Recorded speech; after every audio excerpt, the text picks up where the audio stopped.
ഉദ്ഘാടനം തടയാനാണ് ഉദ്ദേശമെങ്കിൽ ഇവർക്ക് മുന്നിൽ വെച്ച് ബലം പ്രയോഗിക്കേണ്ടി വരും. എന്താ പ്രശ്നം? ഉണ്ണി, ഈ ഉദ്ഘാടനം മുടക്കരുത്. ഞാനല്ലല്ലോ മുടക്കുന്നത്, കോടതിയല്ലേ. Court order. എന്താ പ്രശ്നം? Excuse me. ഇനി ഒരു ഉത്തരവ് ഉണ്ടാവുന്നവരെ കമ്പനിയുടെ ഉദ്ഘാടനവും പ്രവർത്തനവും നിരോധിച്ചുകൊണ്ടുള്ള ഹൈക്കോടതിയുടെ സ്റ്റേ ഓർഡർ.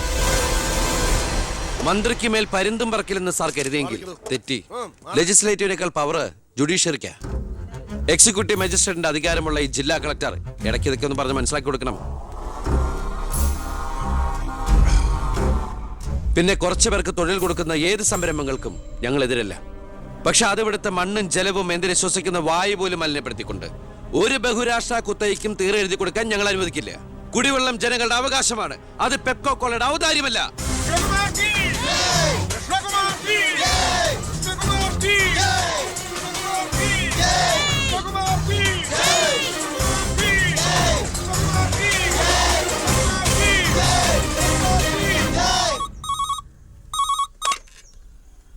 ഹലോ ഹലോ, ഞാൻ ഷാരിയ.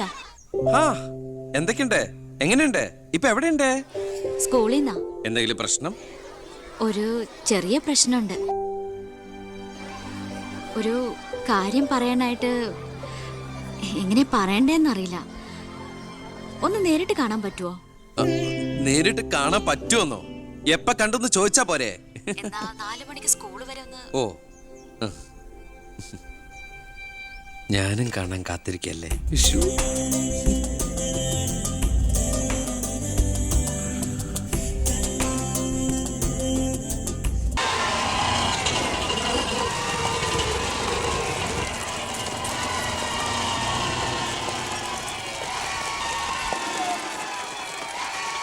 നീ പോക്കോ. ഓ,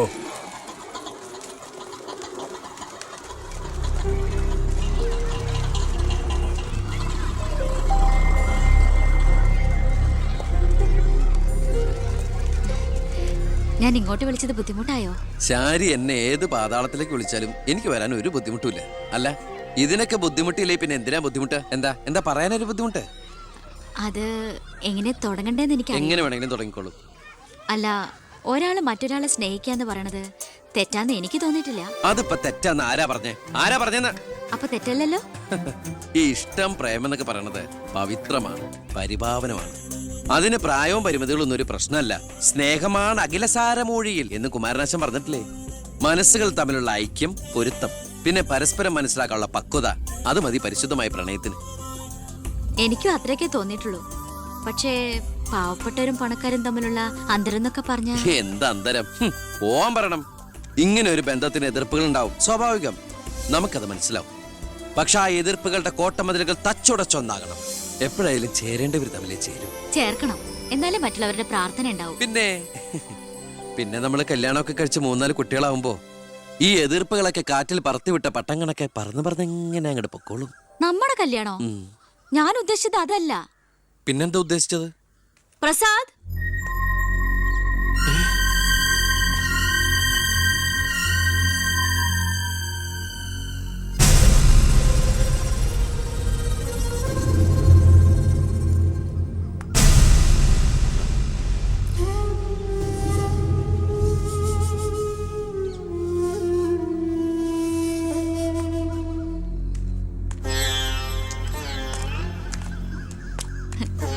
ഇത് പ്രസാദ്, ഈ സ്കൂളിലെ മാഷാ. ഹലോ. ഇവക്ക് ഭയങ്കര പേടിയായിരുന്നു. ഏട്ടന്റെ നല്ല മനസ്സാണ്, പറഞ്ഞാ മനസ്സിലാവുന്നൊക്കെ ഞാനാ പറഞ്ഞത്. ഇപ്പൊ സന്തോഷായില്ലേ? മീനൂട്ടി, എന്താ ഇത്? എന്നാലും നീ സുഹൃത്തുക്കളായിരുന്നു, പിന്നീട് അടുത്തുപോയി. പിരിയാൻ പറ്റണില്ല. ഒരുപക്ഷെ ഏട്ടൻ അറിഞ്ഞിട്ടുണ്ടാവില്ല വീട്ടിൽ എനിക്കൊരു കല്യാണാലോചന നടക്കുന്ന കാര്യം. ഏതാണ്ട് ഉറപ്പിച്ച പോലെ അച്ഛൻ IAS IPS വീട്ടിൽ നിറയ്ക്കാനുള്ള ശ്രമത്തില്. പക്ഷെ എന്റെ ഇഷ്ടം അറിയാൻ ആർക്കും താല്പര്യമില്ല. ചോദിച്ചിട്ടില്ല ഒരു വാക്ക് പോലും ആരും. എനിക്കിപ്പോ പറയാൻ ഏട്ടൻ മാത്രമേ ഉള്ളൂ.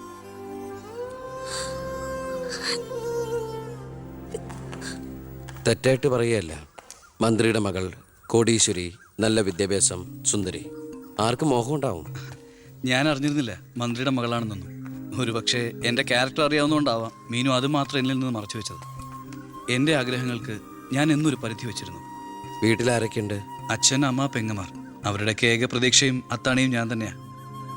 എംഫിലിന്റെ റിസൾട്ട് വന്നാൽ എനിക്ക് ഏതെങ്കിലും ഒരു മാനേജ്മെന്റ് കോളേജിൽ ലെക്ചർ പോസ്റ്റ് ഉറപ്പാണ്. അത് കഴിഞ്ഞ് കൃഷ്ണകുമാറിനെ കാണണമെന്ന് വിചാരിച്ചിരിക്കുകയായിരുന്നു ഞാൻ. ശക്തമായ എതിർപ്പുകൾ ഉണ്ടാവും. അതിനൊക്കെ തരണം ചെയ്യാനുള്ള തൻ്റെ ഇവിടെ ഉണ്ടോ? ഉണ്ട്. എങ്കിൽ ഞാൻ കൂടെ ഉണ്ടാവും.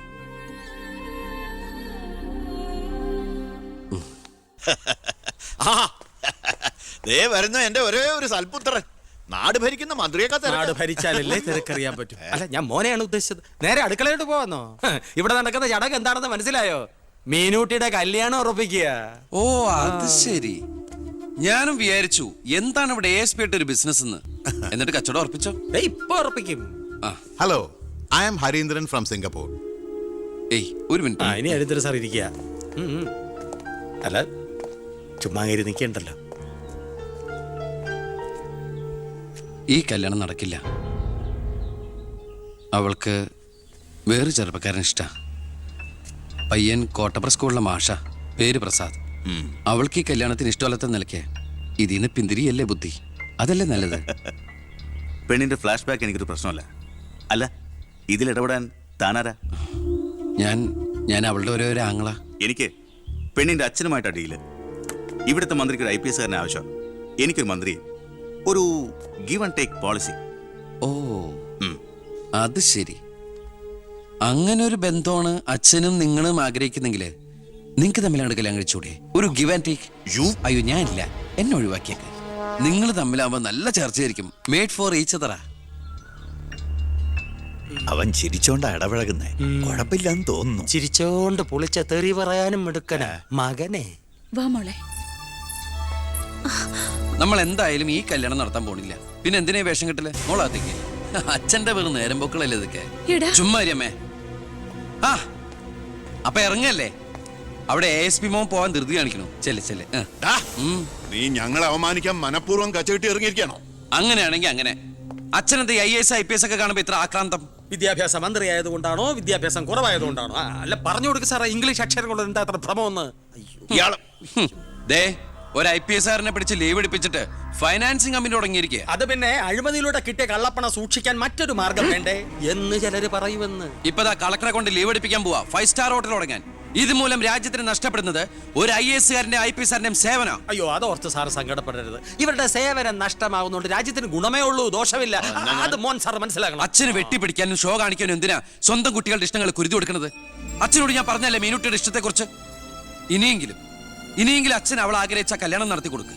ഇല്ല, ഞാൻ ജീവിച്ചിരിക്കുമ്പോ ഞാൻ തീരുമാനിച്ച കല്യാണം നടക്കൂ. എന്തിനാ അച്ഛൻ ഇത്ര വാശി? ഞാനും അച്ഛന്റെ മോൻ തന്നെയാ. അതേ വാശി തന്നെ ഞാൻ പറയാ. ഞാൻ ജീവിച്ചിരിപ്പുണ്ടെങ്കിൽ അവൾ ആഗ്രഹിച്ച കല്യാണം നടക്കൂ. കാണാം.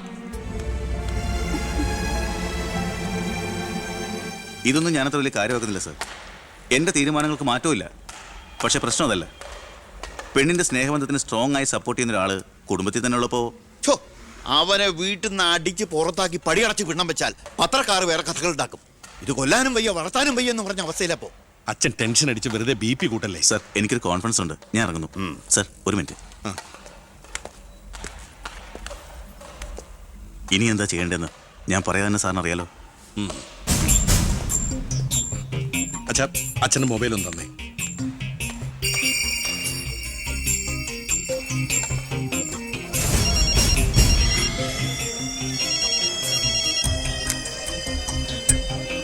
ഹലോ. പൗത്രന് പേര് പ്രസാദ്, കോട്ടപ്പുറം UPS സ്കൂളിലെ കണക്ക് വാദ്യാൻ. രാഷ്ട്രീയ വൈരാഗ്യം. പിന്നെ വിവരങ്ങൾ അപ്പപ്പോ എന്നെ അറിയിക്കണം. നീ ഇപ്പൊ എന്ത് ചെയ്യാൻ പോവാ? അച്ഛൻ ആരുടെ മുമ്പിലും തല കുനിക്കുന്നത് കാണാൻ എനിക്ക് വയ്യ. നമ്മുടെ മീനുവിന്റെ കല്യാണം മാന്യമായി നടത്തണ്ടേ അച്ഛാ?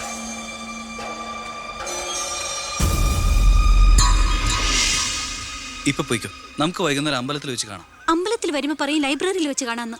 ലൈബ്രറിയിൽ വരുമ്പോ പറയും പ്ലീസ്, ഇത് സ്കൂളാണ്. ആണോ? ഞാൻ വിചാരിച്ചു മാർക്കറ്റാണെന്ന്. ദേ, ഞാനൊരു കാര്യം പറയാം. എന്റെ കല്യാണം ഉറപ്പിച്ചല്ലേ ഉള്ളൂ, കഴിഞ്ഞിട്ടില്ലല്ലോ. അന്ന് കളിയാക്കി വിളിച്ച ഇനി ഇങ്ങനെ ഒഴപ്പാൻ തന്നെയാണ് പ്ലാനെങ്കിൽ ഞാൻ അയാളെ കെട്ടി അങ്ങ് പോവും. ഓ, ആയിക്കോട്ടെ. എന്നിട്ടേ ഞങ്ങൾക്കുണ്ടാവുന്ന കുട്ടിയെ ഞാൻ ഇവിടെ തന്നെ പഠിപ്പിക്കും. എന്നിട്ട് കൊച്ചിനെ നോക്കി പറഞ്ഞാൽ മതി, എനിക്ക് പിറക്കാതെ പോയ മകനാണല്ലോ നീ എന്ന്. കേട്ടോ മീനുട്ടി? എനിക്ക് വേറെ പണിയുണ്ട്, ഞാൻ പോവാ. ഇങ്ങനെ ഒരു മണിക്കൂസിനെയാണല്ലോ ഈശ്വര ഞാൻ സ്നേഹിച്ചത്. ഇന്ത്യയുടെ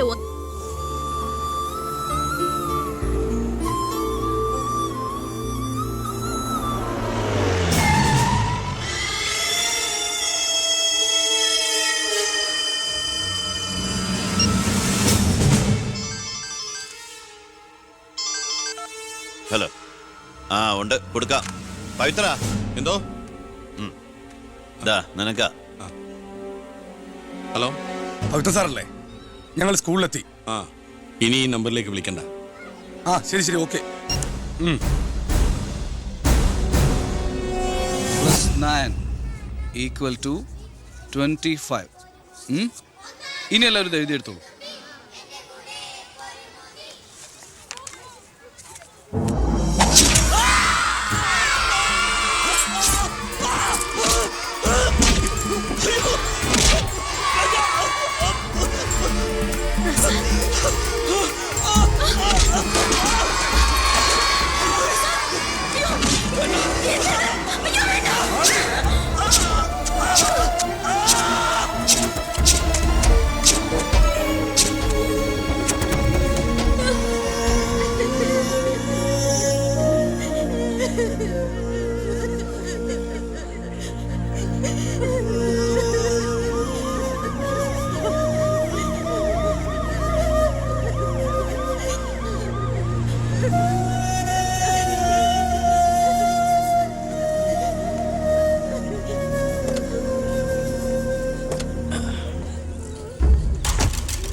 എന്താടോ ചത്തവന്റെ പേര്? പ്രസാദ്. അച്ഛന്റെ പേര് നാരായണൻ.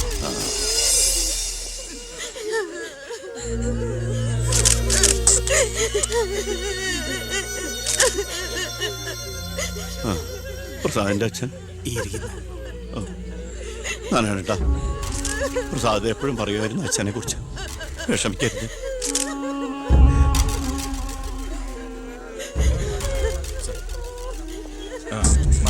എക്സ്ക്യൂസ് മീ സാർ, പ്രസാദിന്റെ കൊലപാതകത്തെ കുറിച്ച് എന്തെങ്കിലും? പ്രസാദിന്റെ മരണം കേട്ടപ്പോൾ ഞാൻ ഞെട്ടിപ്പോയി. പാർട്ടിക്ക് നഷ്ടപ്പെട്ടത് ചൂട് മുശിരുള്ള ഒരു സജീവ പ്രവർത്തകൻ. പാർട്ടിയുടെ സജീവ പ്രവർത്തകൻ ചുളുവിൽ ഒരു രക്തസാക്ഷി ഉണ്ടാക്കിയെടുക്കുക. ആ പാവത്തിന് രാഷ്ട്രീയം എന്താണെന്ന് അറിയുമല്ല. എന്താ സാർ, കൊലപാതകയെ കുറിച്ച് വല്ല തുമ്പും കിട്ടിയോ? പട്ടാ പകൽ എല്ലാവരുടെയും മുമ്പിലിട്ട് എന്നിട്ടും പ്രതിയെ പിടിക്കാൻ പോലീസിന് കഴിഞ്ഞില്ലെന്ന് വെച്ചാൽ നാണക്കേടാണ് സാർ. താൻ എന്തിനാ എന്റെ അടുക്ക ചൂടാവുന്നേ? അധികാരമുള്ളവർ പറയുന്നത് അനുസരിക്കാൻ എനിക്ക് കഴിയൂ. അധികാരം ഉണ്ടോ എനിക്ക്? എങ്കിൽ താൻ പറയുന്നത് അക്ഷരം പ്രതി അനുസരിക്കാൻ ഞാൻ. കൊലപാതകയെ പറ്റി വ്യക്തമായ സൂചന എനിക്ക് ലഭിച്ചിട്ടുണ്ട്. എങ്കിൽ പിന്നെ സാറിനെ അവരെ അറസ്റ്റ് ചെയ്തൂടെ? വെറുതെ അറസ്റ്റ് ചെയ്തിട്ട് കാര്യമൊന്നുമില്ല. സാക്ഷികൾ വേണം. അല്ലെങ്കിൽ കോടതിയിൽ നിന്ന് പുല്ല് പോലും ഇറങ്ങിപ്പോരും. സാക്ഷി പറയാൻ ആളുണ്ടാവണം. ആരും ഉണ്ടാവില്ല. ഉണ്ടെങ്കിലോ അധികാരികളുടെ ഒക്കെ ഉത്തരവിന് മേലെ നിന്നുകൊണ്ട് ഞാൻ പ്രതിയെ കസ്റ്റഡിയിലെടുക്കാം. ശിക്ഷ വാങ്ങിക്കൊടുക്കാം. കുട്ടികളുടെ മുന്നിലിട്ട് കുട്ടികളുടെ ഷോക്ക് ഇതുവരെ വിട്ടുമാറിയിട്ടില്ല. പ്രസാദിന്റെ അച്ഛനും അമ്മയും പെങ്ങളും ഒക്കെ അവരുടെ കണ്ണീര് നമുക്ക് കണ്ടില്ലെന്ന് അടിക്കാൻ പറ്റുമോ? വേണ്ട കുഞ്ഞെ, അവരൊക്കെ വലിയ വലിയ ആളുകളാ. എനിക്ക് ഇവളല്ലാതെ വേറെ ആരുമില്ല. കൊള്ളാവുന്ന ഒരുത്തരെ ഇവളെ കൈപിടിച്ചു കൊടുത്ത് മനസമാധാനത്തോടെ മരിക്കണം എന്നാ എന്റെ ആഗ്രഹം.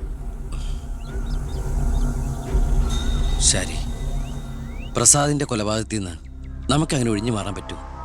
ഒരു തരത്തിലും നമുക്കില്ലേ പങ്ക്? താൻ ഒരാൾ വിചാരിച്ചാല് കൊലപാതകയെ കോടതിയുടെ മുമ്പിൽ കൊണ്ടുവരാൻ പറ്റും, വ്യക്തമായ സാക്ഷിമൊഴികളോടെ. എന്നെ വിശ്വാസമില്ല ശരിക്ക്. ഞാൻ വരാം. ഏത് കോടതിയിൽ വേണമെങ്കിലും. മോളെ, ഒരു കുഴപ്പമുണ്ടാവില്ലമ്മേ.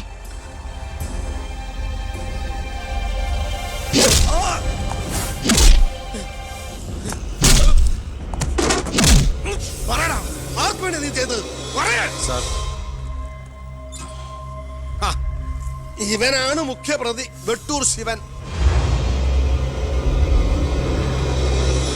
ഇതൊരു രാഷ്ട്രീയ കൊലപാതകമായി വളച്ചൊടിച്ചതിന് പിന്നിൽ ആരാണെന്ന് ഇവൻ അറിയാം. പക്ഷെ പറയില്ല. നീ കാരണം എന്റെ പെങ്ങള് പോലീസ് സ്റ്റേഷനായി പോയി. സാറിവിടെ നിൽക്കണോ? അല്ലെങ്കിൽ ഞാൻ നിന്നെ കൊണ്ട് പറയിപ്പിച്ചനെ. ഞാൻ നിൽക്കുന്നത് താൻ കാര്യാക്കണ്ട. കൊടുക്കടോ. തന്റെ പെങ്ങളെ കെട്ടായിരുന്നവനല്ലേ ഇവൻ കൊന്നത്. അപ്പൊ പിന്നെ ഞാൻ ഇടിക്കുന്നതിനേക്കാളും പവർ തന്റെ കഴിക്കാം. നോക്കി നിൽക്കാതെ കൊടുക്കണോ?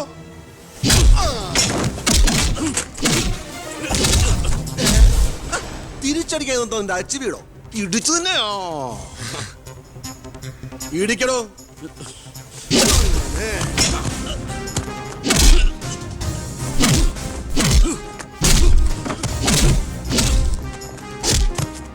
എന്താണോ നോക്കി നിൽക്കുന്നേ?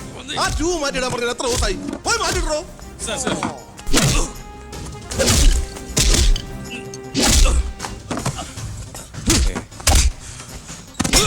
എന്താ സാർ? ഒന്നുമില്ലടോ, പോലീസ് സ്റ്റേഷനിൽ കൊണ്ടുവന്ന് പ്രതി ഓടി രക്ഷപ്പെടാൻ ശ്രമിച്ചു. പിടികൂടിയപ്പോ പറ്റിയ മുറിവുകളാണ് ദേഹത്തെന്ന് FIR എഴുതി ചേർത്ത്. സാർ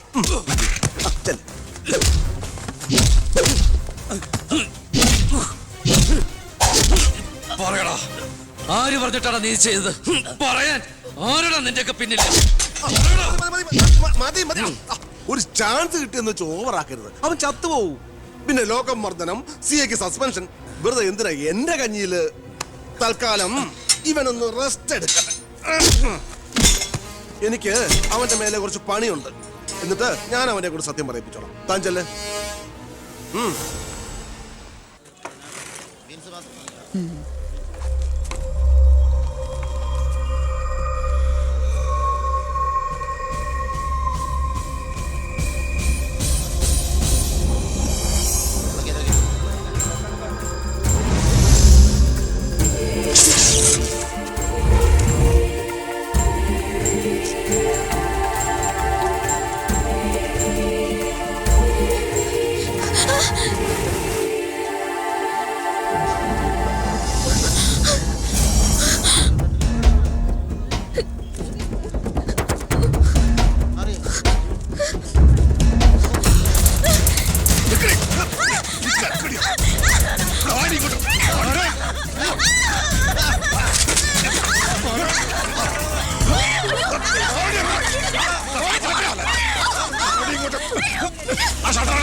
നീ എന്താ കോടതി പോണെന്നോ സാക്ഷി പറയുന്നൊക്കെ കേട്ടല്ലോ?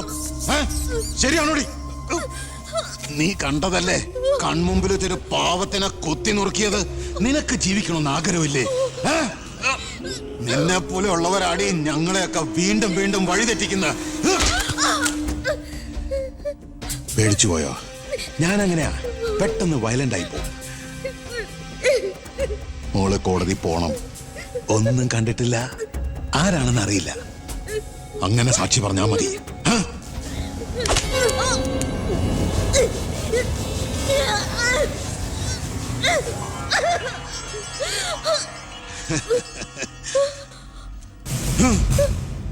ഇനി ഇതിന്റെ പേരിൽ നമ്മൾ തമ്മിൽ കാണേണ്ടി വരരുത്.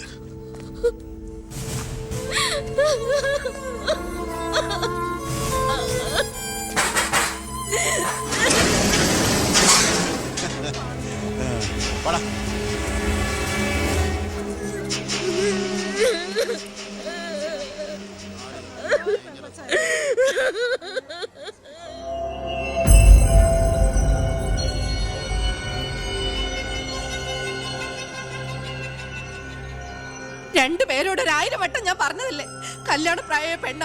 ഇനി ആരിവളെ? എല്ലാം തൊലച്ചില്ലേ? അതിനിപ്പോ ഒന്നും സംഭവിച്ചില്ലല്ലോ. ആര് വിശ്വസിക്കും? ഇത്രയും പേരുടെ മുന്നിൽ വെച്ച് മറുപടി പറഞ്ഞു പറഞ്ഞു ഞാൻ മടുത്തു. എങ്ങനെ ആശ്വസിപ്പിക്കണ്ടെന്ന് എനിക്കറിയില്ല.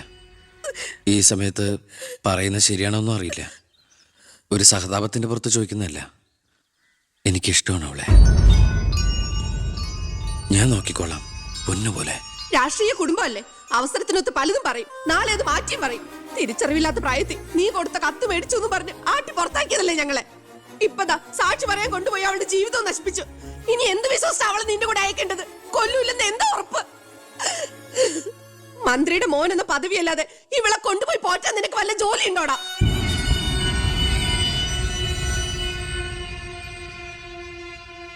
ഇനി മേലാൽ ഇമാതിരി വർത്താനം പറഞ്ഞ് ഈ വീടിന്റെ പരിസരത്തെങ്ങാനും വന്ന ദേവകിയുടെ ശരിക്കുള്ള സ്വഭാവം നീ അറിയും. അമ്മേ, നീ ഒന്നും മിണ്ടായിരടി. ഇറങ്ങി പോകുന്നുണ്ടോ?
നിന്നെ ഒഴിവാക്കി നിന്റെ പെങ്ങളെ എങ്ങനെ കെട്ടിക്കാൻ പറ്റുമെന്ന് ആലോചിച്ച് നിന്റെ അച്ഛനും അളിയന്മാരും കൂടി തലമുണ്ടാക്കുമ്പോഴാ ദൈവം ഇങ്ങനൊരു അവസരം എന്നെ മുന്നിൽ എത്തിച്ചെന്നത്. ആദ്യം നിന്നെ സപ്പോർട്ട് ചെയ്യുന്ന CI വിജയനെയും ഗ്രൂപ്പിനെയും ഒരു അന്വേഷണത്തിന്റെ ചുമതല കൊടുത്ത് ഞാൻ സേലത്തേക്ക് അയച്ചു.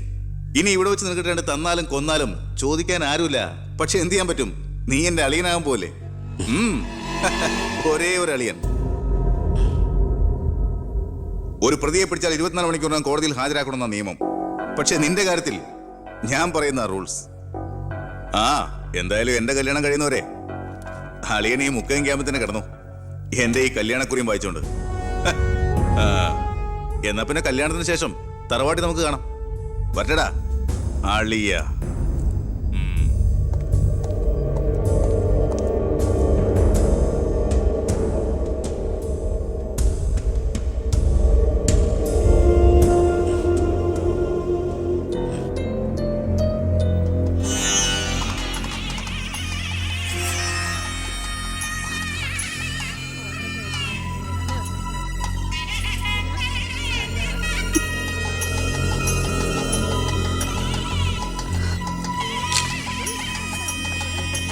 ഇതുവരെ റെഡി ആയില്ലേ? വരണം കൂട്ടിൽ ഇപ്പൊ ഇങ്ങ് എത്തും. പവിത്ര, ഉണ്ണിയെ കുറിച്ച് വല്ല വിവരവും കിട്ടിയോ? ഫോണിൽ കിട്ടിയപ്പോ ഞാൻ വിവരം പറഞ്ഞതാ. അവനിതോ തിരക്കിലാണ്, വരാൻ പറ്റില്ല എന്ന് പറഞ്ഞു. അത് ശരി. സ്വന്തം പെങ്ങളുടെ കല്യാണത്തിന് അവന്റെ ഒരു തിരക്ക്. അവനിങ്ങ് വരട്ടെ. പബ്ലിക് വല്ല അടിച്ചു കയറുന്ന ഓഡിറ്റോറിയത്തിന് ഫുൾ. അതൊക്കെ ഞാൻ നോക്കിക്കോളാം, വേറെ കുഴപ്പമൊന്നുമില്ലല്ലേ? മകളെ എല്ലാം റെഡിയാ, കുഴപ്പമൊന്നുമില്ല അല്ലേ? അച്ഛൻ ടെൻഷൻ അടിക്കാതെ. 2-3 VIP സീറ്റുകൾ ഒഴിച്ചിടണം. കേന്ദ്രമന്ത്രി വിശാൽ ശർമ്മ എയർപോർട്ടിൽ എത്തിക്കാനായിട്ടു. ഓക്കെ.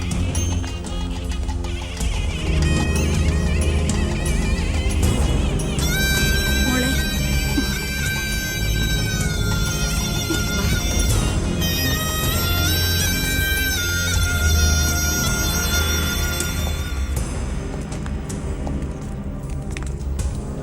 7 ദിവസം മുഖ്യം ക്യാമ്പിൽ കടത്തിയിട്ട് ജഡ്ജ്മെന്റ് പറഞ്ഞു കേട്ടില്ലേ?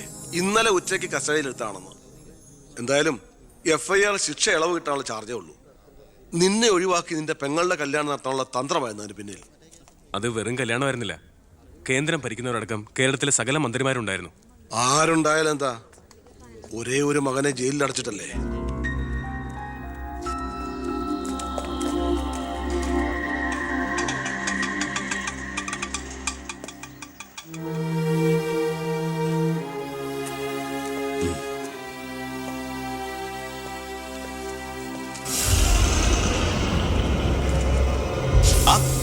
ഇതാര്? അളിയോ,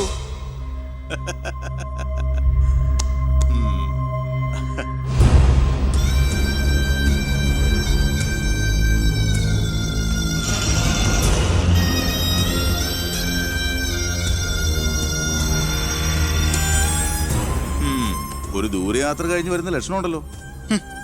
അളിയൻ ഇത്രയും ദിവസം എവിടെയായിരുന്നു? നീ ഇങ്ങനെ നോക്കി നിൽക്കുന്ന അളിയന് പോയി ഒരു ചൂട് ചായ എടുത്തോണ്ട് വാ. ചെല്ല്. എന്തിനാ ഇപ്പൊ അങ്ങോട്ട് വന്നത്? കാണണ്ട നിന്നെ എനിക്ക്. വീട്ടിലൊരു നല്ല കാര്യം നടക്കുമ്പോ നാട് നന്നാക്കാൻ നടക്കുന്നു. മന്ത്രിയായി നിന്റെ അച്ഛനൊക്കെ തിരക്കുണ്ടോടാ നിനക്ക്? ഞാനില്ലായിരുന്നെങ്കിൽ എന്താമേ, ഇവിടുത്തെ കാര്യങ്ങളൊക്കെ ഭംഗിയായിട്ട് നടത്താൻ എല്ലാരും ഉണ്ടല്ലോ. എത്തിയോ വിമതൻ? വിമതൻ. ചെറുപ്പകാലത്ത് ആവേശമായിരുന്നു എനിക്ക് എൻ്റെ അച്ഛൻ. മനസ്സുകൊണ്ട് രാഷ്ട്രീയ ഗുരുവെ കണ്ടിട്ടാ ഞാൻ രാഷ്ട്രീയത്തിലേക്ക് ഇറങ്ങിയത്. പക്ഷേ അടുത്തറിഞ്ഞപ്പോ തെറ്റുകളിൽ നിന്നും തെറ്റുകളിലേക്കാണല്ലോ അച്ഛൻ പോയിക്കൊണ്ടിരിക്കുന്നത്. എന്റെ കൂടെപ്പുറപ്പിനെ മനസ്സിലാക്കിയില്ലല്ലോ. വളരെ വിഷമമുണ്ട്, സഹതാപമുണ്ട്.